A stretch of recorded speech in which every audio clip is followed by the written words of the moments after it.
बघ नांगरले पळवून वज केली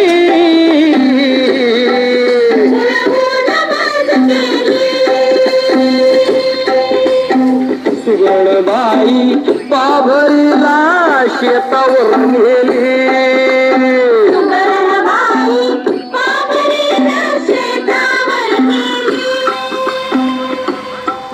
महाराष्ट्रात यावर्षीही काही ठिकाणी अतिवृष्टीने तर काही ठिकाणी अपुऱ्या पावसानं पिकांचं नुकसान झालं आहे. महाराष्ट्रातील 24 जिल्ह्यात दुष्काळी परिस्थिती आहे.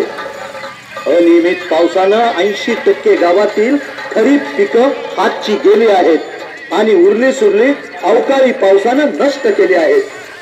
कांदा आणि द्राक्ष भुईसपाट झाली आहेत. आज दुष्काळामुळे अवकाळी पावसामुळे शेतकऱ्यांचं स्थलांतर मोठ्या प्रमाणावर वाढलेलं असताना शासन शाब्दिक